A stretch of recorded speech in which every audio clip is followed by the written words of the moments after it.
Bismillahirrahmanirrahim. Assalamualaikum warahmatullahi wabarakatuh. Alhamdulillahirabbil alamin. Wassalatu wassalamu ala anbiya'il mursalin wa ala alihi wa sahbihi ajma'in. Baik, kita berjumpa lagi ya di channel Lensa Psikologi Sufi, sebuah channel yang mengkaji jiwa dan sisi ruhani manusia serta hal-hal yang terkait dengannya.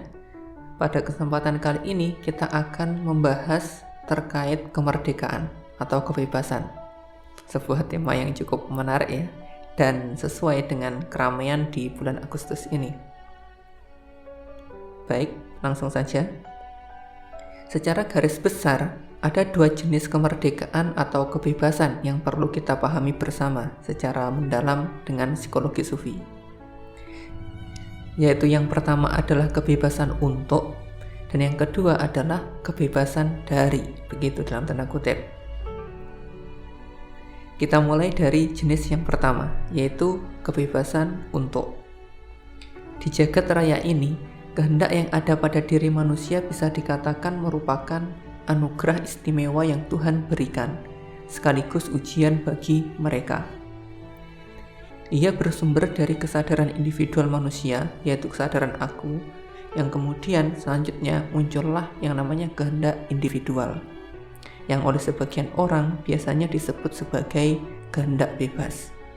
Nah, di mana dengannya manusia pun bisa memiliki dalam tanda kutip kebebasan terhadap apa yang ada di dalam diri mereka sendiri, mulai dari bagaimana ia akan menanggapi perasaannya sendiri, bagaimana ia menggunakan pikirannya, dan pada dasarnya pula ia juga bebas untuk berbicara apapun, berbuat, bertindak, dan sejenisnya dan seterusnya, sesuai apa yang dia mau atau apa yang dia inginkan sendiri dalam menjalani kehidupannya. Namun, pada kenyataannya, kebebasan ini sangatlah terbatas. Kebebasan untuk melakukan sesuatu sangatlah terbatas. Secara garis besar ada dua hal yang membatasinya, yaitu faktor internal dan eksternal. Faktor internal terkait dengan kemampuan di dalam diri manusia itu sendiri untuk melakukan apa yang ia inginkan atau apa yang ia kehendaki. Sedangkan faktor eksternalnya adalah kondisi yang ada di lingkungannya. Apakah kondisi lingkungan yang ada, baik lingkungan alam dan lingkungan sosial, itu mendukung atau tidak? Kemudian untuk alat-alat yang dibutuhkan untuk mewujudkan keinginan itu tersedia atau tidak? Nah, lantas hukum yang berlaku dan lain-lainnya. Manusia bisa saja memikirkan apapun yang ia kehendaki, berkeinginan ini dan itu. Namun ketika hal itu akan dimunculkan sebagai ucapan saja misalnya, kita tidak bisa serta-merta mengucapkan apapun yang kita inginkan. Bisa karena kemampuan berbahasa kita yang masih sulit untuk menerjemahkan apa saja yang ada di dalam perasaan dan pikiran kita untuk menjadi sebuah kata-kata, untuk menjadi sebuah kalimat gitu. Maupun karena etika sosial atau hukum yang berlaku, yang ada, yang telah membatasi kita. Mungkin kita bisa terkena Undang-Undang ITE, penistaan agama, dan sejenisnya. Contoh yang lain sangat banyak dalam kehidupan kita sehari-hari. Anda sekalian insya Allah pastinya bisa mencarinya sendiri ya. Nah, sehingga pemahaman pertama yang kita peroleh adalah bahwa kehendak bebas yang kita miliki untuk melakukan sesuatu, membicarakan sesuatu, bahkan memikirkan serta merasakan sesuatu itu sangatlah terbatas. Karena sesungguhnya pikiran dan perasaan kita sendiri hanyalah berisi informasi dari pengalaman yang kita miliki dan rekayasa-rekayasa dari informasi itu. Sehingga pengalaman yang kita miliki membatasi apa yang bisa kita pikirkan dan kita rasakan. Bila ada sebuah realitas di luar itu semua, maka kita pun tidak akan bisa memikirkan dan merasakannya. Karena demikian, maka sesungguhnya kehendak bebas itu sendiri sebenarnya tidak ada. Walaupun dikatakan ada, ia sangatlah terbatas. Dan dalam pemahaman kami, kebebasan yang terbatas itu sebenarnya bukanlah kebebasan. Atau sebut saja bukan kebebasan mutlak juga tidak apa-apa. Bukan kebebasan yang hakiki, bukan kebebasan yang sesungguhnya. Namun terkadang beberapa manusia mungkin saja masih melihat atau menganggapnya ada, sehingga terkadang mereka pun sampai sangat terobsesi untuk berusaha mewujudkan keinginan yang ada di dalam diri mereka hingga mengorbankan hal-hal yang sesungguhnya hal itu lebih penting dan lebih berharga. Bila demikian, maka sebenarnya hal itu hanyalah ilusi dari keinginan atau harapan yang ada di dalam diri mereka. Karena kenyataannya, kehendak kita hanya bisa memilih dan memutuskan niat. Kehendak bebas yang sesungguhnya, yang mutlak, hanya milik Sang Maha Kuasa, Sang Maha Berkehendak, yaitu Tuhan, Allah Subhanahu wa Ta'ala. Namun yang perlu dicatat, jangan sampai menyamakan kekuasaan dan kehendak Tuhan ini memiliki bentuk maupun sifat yang sama dengan apa yang ada pada manusia ya, karena terlampau berbeda. Hingga kita pun tidak bisa membicarakan bentuk realitas nyatanya itu seperti apa, tidak bisa. Baik, kita lanjutkan saja. Terkadang sekali lagi ada di antara kita yang masih bertanya atau ingat sebuah pertanyaan. Apakah dengan kehendak bebasnya, dalam tanda kutip demikian, manusia bisa menentukan takdir mereka? Nah, sebelum pertanyaan ini dijawab, kita perlu menyamakan sebuah pemahaman atau persepsi terlebih dahulu. Manusia tidak memiliki kehendak bebas yang mutlak. Kehendak yang ada pada diri manusia hanya bisa untuk memilih dan memutuskan niat. Memilih apa? Memilih berbagai pilihan yang telah disediakan Tuhan untuk manusia. Seluruh semesta serta kondisi di dalamnya ini adalah pilihan. Berbagai macam hal yang kita tahu ini dan itu adalah pilihan. Berbagai macam hal yang ada di dalam pikiran dan perasaan kita pun adalah pilihan. Semua ini adalah pilihan. Semua ini adalah informasi yang bisa kita pilih, yang bisa kita rangkai menjadi sebuah pemahaman dan seterusnya, hingga mungkin bisa terwujud menjadi suatu hal, begitu. Sehingga dengan kehendaknya, manusia tidak bisa menentukan takdir, yang berarti menulis sendiri dari akar-akarnya atau menciptakannya, itu tidak bisa. Mereka hanya bisa memilihnya. Hanya Tuhan yang menciptakan takdir dengan berbagai macam bentuknya untuk setiap manusia. Sejak semesta belum ada, itu demikian. Yang biasa disebut sebagai qada ya. Dan manusia hanya memilih satu di antara bentuk-bentuk ketetapan yang ada, yang biasa disebut sebagai qadar, yang selanjutnya disebut sebagai qadar. Sehingga qadar itu merupakan salah satu bagian dari qada. Nah, mengapa demikian? Karena qada sudah ada sebelum semesta ini ada. Sudah ada sebelum ruang dan waktu yang bersifat materi, sehingga ia bukanlah suatu hal yang bersifat materi yang terpecah-pecah begitu. Istilahnya, ia adalah suatu hal atau entitas yang bersifat laten. Analogi mudahnya adalah cahaya putih matahari. Ketika ia dibiaskan oleh tetesan air hujan, maka pembiasan cahayanya akan menjadi berwarna-warni dan muncullah pelangi. Dari satu cahaya putih muncul pelangi yang berwarna-warni. Nah, cahaya putih itulah analogi dari sifat laten. Kalau dalam fisika itu merupakan cahaya polikromatik gitu ya. Itulah yang dianalogikan sebagai qadanya, ketetapan yang sudah Allah buat sebelum semesta ini tercipta. Dan salah satu warna dari pelangi yang kita pilih itu adalah qadarnya. Begitu. Baik, itu jenis kebebasan yang pertama. Selanjutnya adalah kebebasan dari, dalam tanda kutip begitu ya. Dan inilah sebenarnya yang lebih penting untuk kita perhatikan dan kita pahami bersama. Karena kebanyakan kita terlalu fokus dengan kebebasan untuk melakukan ini dan itu, karena terbawa oleh keinginannya demikian. Kebebasan yang pertama yang kita sudah membahasnya seperti tadi. Baik, umumnya kebebasan yang satu ini menerangkan tentang kebebasan manusia dari perbudakan, dari sebuah otoritas atau kekuasaan yang memaksa yang berasal dari orang lain atau bangsa lain, hingga mereka tidak bisa bebas untuk menjalani hidup secara mandiri dengan tujuan pribadi milik mereka sendiri. Namun, dalam psikologi sufi, selain kebebasan dari perbudakan orang lain atau bangsa lain, ada setidaknya 4 kebebasan yang lebih dalam dibandingkan hal itu, di mana semakin ke dalam, kebebasan yang ada akan semakin luas hingga akhirnya tanpa batas. Baik, kita mulai dengan yang pertama tadi, yaitu bebas dari perbudakan orang lain atau bangsa lain. Kita tahu bahwa tatkala leluhur kita dijajah bangsa lain, leluhur kita bisa dikatakan nyaris tidak memiliki kendali atas kehidupannya sendiri. Mereka diperbudak untuk melakukan apa saja yang diinginkan oleh para penjajah untuk kepentingan mereka, walaupun hal itu menyakiti atau bahkan mengancam nyawa leluhur kita tadi dan sejenisnya ya.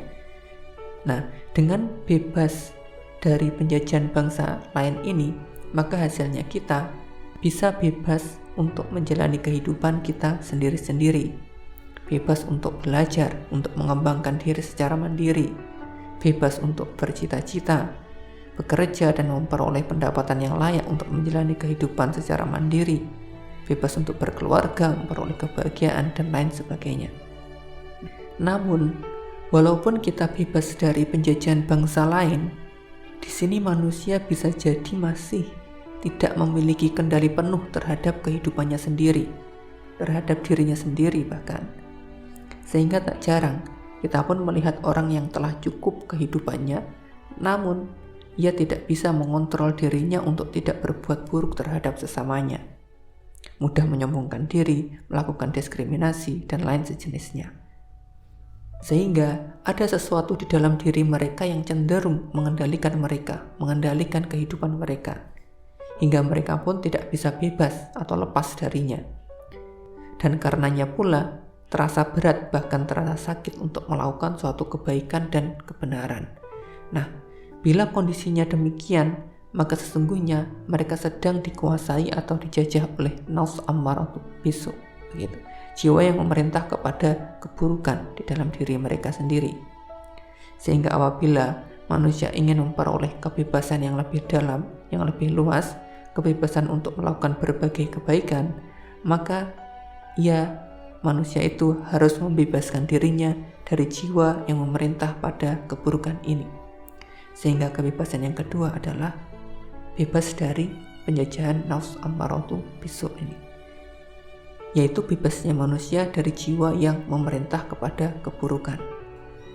Tatkala manusia bebas dari nafs ammar ini hingga mencapai nafs mutmainnah, maka ia pun akan terlepas dari dorongan-dorongan untuk melakukan keburukan. Mereka sudah tidak berhasrat lagi dengannya. Dan karena manusia telah bebas dari jiwa yang memerintah pada keburukan ini, maka mereka pun bebas, mudah dan nikmat untuk melakukan kebaikan. Dan juga mereka pun bebas dan mudah serta nikmat pula untuk berhubungan dengan Tuhan, bebas untuk mencintai Tuhan dan sejenisnya, seterusnya. Setidaknya sampai di titik inilah yang diperlukan manusia, sehingga mereka benar-benar bisa menjalani hidup dengan baik dan benar. Bila setiap keinginan atau hasrat yang muncul di dalam diri seseorang hanyalah untuk melakukan kebaikan, maka hukum yang ada seakan-akan sudah tidak diperlukan lagi. Mereka bebas untuk melakukan apa yang mereka inginkan, karena semua keinginannya telah selaras dengan tujuan hukum yang ada. Namun, di sini manusia masih terikat dengan kebaikan yang memberikan kenikmatan, sehingga mereka hanya menginginkan kebaikan yang bersifat nikmat gitu. Mereka belum begitu bisa menerima suatu kebaikan atau kebenaran yang bersifat menyakitkan. Sehingga di sini manusia masih terikat dengan keinginannya akan suatu kebaikan yang nikmat saja. Nah, bila manusia berniat untuk memperoleh kebebasan yang lebih luas dan dalamnya lagi, yang lebih memberikan kedamaian, maka yang selanjutnya mereka yang ketiga perlu membebaskan dirinya dari keinginan yang hanya tertarik pada kebaikan yang memberi kenikmatan itu. Nah, disinilah nafs radiyah, jiwa yang ridho, jiwa yang menerima segalanya sebagai pemberian yang berharga dari Tuhan, itu terbentuk. Hal ini bisa dimiliki karena adanya perasaan cinta yang semakin dalam terhadap Tuhan. Dan karenanya manusia jadi bebas melakukan apa saja yang ia kehendaki, ya. Bukan sekedar apa yang ia inginkan yang berlandaskan pada kenikmatan, namun juga yang ia kehendaki. Sehingga manusia bebas untuk lebih banyak melakukan apapun dan bisa menerima semua hal yang ada sebagai pemberian yang berharga dari Tuhan. Namun, kita tahu sendiri bahwa kehendak manusia sangatlah terbatas. Manusia adalah makhluk yang lemah. Kekuatan atau kekuasaannya sangatlah kecil di tengah-tengah semesta yang luar biasa ini. Bahkan sekedar untuk mengusir lalat pun terkadang mereka kesulitan, apalagi menghendaki lukanya yang kecil untuk langsung sembuh seketika itu pun mereka tidak bisa. Ini menggambarkan bahwa kebebasan mereka masih terikat oleh kehendak yang mereka miliki yang bersifat lemah tadi. Oleh karenanya, untuk mencapai kebebasan yang lebih dalam lagi, yang lebih luas lagi, yang lebih kuat lagi, mereka perlu membebaskan diri dari kehendak individualnya dan menyerahkan semuanya pada kehendak Tuhan yang Maha Kuasa atas segala sesuatu. Nah, inilah yang merupakan lompatan kualitatif dari kehendak manusia menjadi kehendak Tuhan, begitu. Sehingga yang keempat, manusia perlu bebas dari kehendak individualnya. Ini terjadi ketika manusia memasuki kondisi nafs mardiyah, jiwa yang diridhoi. Tidak hanya terbebas dari ikatan keinginan, dalam kondisi ini ia pun terbebas dari batasan kehendak yang lemah. Karena yang ada adalah kehendak Tuhan yang Maha Kuasa atas segala sesuatu. Maka tidak heran bila dalam kondisi ini yang namanya karomah maupun mukjizat itu bisa terjadi. Nah, istimewanya begitu di sini. Di sini manusia memiliki kondisi bebas dalam diam, berhenti untuk berkehendak menggerakkan badan, pikiran maupun perasaannya. Di sinilah manusia mengalami yang namanya fana fi af'al, gitu ya. Fana di dalam perbuatan-perbuatan Tuhan. Hanya Allah lah yang bertindak. Karena Tuhan, Allah telah mencintai dan ridho terhadapnya, maka dia pun menjadi pendengarannya tatkala ia mendengar, menjadi penglihatannya tatkala ia melihat, menjadi tangannya tatkala ia berbuat, dan seterusnya. Namun, sekali lagi, di sini manusia masih terikat pada satu hal yang menjadi dasar segalanya, yaitu kesadaran individualnya. Kesadaran aku di sini menjadi sebuah titik yang menghalangi kesempurnaan dari kebebasan yang ada. Nah, maka untuk menyempurnakannya lagi, manusia perlu membebaskan dirinya dari kesadaran individual tersebut, yaitu kesadaran aku. Nah, inilah yang terjadi tatkala manusia berada dalam kondisi naus kamilah, jiwa yang sempurna, di mana batas kesadaran individual aku dan Tuhan sudah tidak terlihat jelas. Lebur dalam Sang Maha Berkehendak, yang Maha Kuasa, yang memiliki kebebasan mutlak. Disinilah manusia mengalami kefanaan terhadap Tuhan secara sempurna, dan inilah kebebasan terdalam, kebebasan yang hakiki, di mana hal ini hanya dimiliki oleh para nabi dan wali atau orang-orang suci, begitu ya. Subhanallah kan ya. Baik, demikian yang bisa kami sampaikan. Wallahu a'lam bishawab. Sampai jumpa di video berikutnya insyaallah. Salam sehat, damai, sejahtera dan bahagia untuk kita semua. Wassalamualaikum warahmatullahi wabarakatuh.